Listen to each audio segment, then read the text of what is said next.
আমি বাধ্য হয়েই আমার বড় আপুর হাজবেন্ড বিয়ে করি। আপু যখন অনার্সে পড়ে তখন আপুর বিয়ে হয়। আমরা দুই বোন, বড় আপু আমার থেকে 10 বছরের বড়। আমার মা ছোটবেলায় মারা গেছেন। আমার বাবা দ্বিতীয় বিয়ে করেছেন। ছোটবেলা থেকেই সৎ মায়ের তেমন একটা ভালোবাসা আমরা পাইনি। তা আপু আমার থেকে বড় থাকায় আপু আমাকে কোলেপিটি করে মানুষ করেছে। আপুর বিয়ে হয়েছিল রিলেশন করার মাধ্যমে। তো আপুর কথা ছিল যে বিয়ের পরে আমি আমার ছোট বোনকে নিয়েই থাকবো। তো তারা আপুর কথা মেনে নিয়েছে। তারপর আপুর বিয়ে হয়ে যায়, আপুর শ্বশুরবাড়ি চলে যায়, আমি সাথে সাথে আপুর শ্বশুরবাড়ি চলে যাই। তো খুব ভালোই কাটছিল। আমার এসএসসি পরীক্ষাও শেষ হয়ে গেছে, আমি কলেজে ভর্তি হয়েছি। তো আমি আপুর বাসা থেকেই কলেজ করতাম। আর আপুর শাশুড়ি আমাদের দু বোনকে খুব ভালোবাসতো। আর ভাইয়াই তার একমাত্র ছেলে, তার আর কোনো ছেলে মেয়ে নাই। আর আপুর শ্বশুরও অনেক আগে মারা গেছে। তো ভাইয়া খুব ভালো একটা জব করে। এর ভেতরে আপুর বিয়ের বয়স 3 বছর পার হয়ে গেছে। আপু কনসেপ্ট করছে আর আমিও অনার্সে ভর্তি হয়েছি।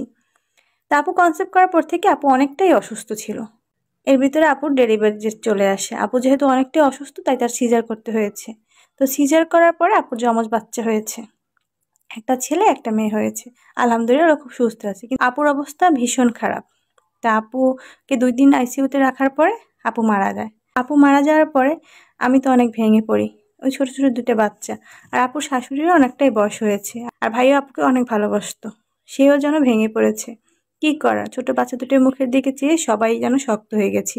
আপুর বাচ্চাদের আমি দেখাশোনা করতাম আর ওই বেশেই থাকতাম। আন্টি বলেছে তোমার বোন মারা গেছে তাতে কি হয়েছে, তুমি তো আমার মেয়ে।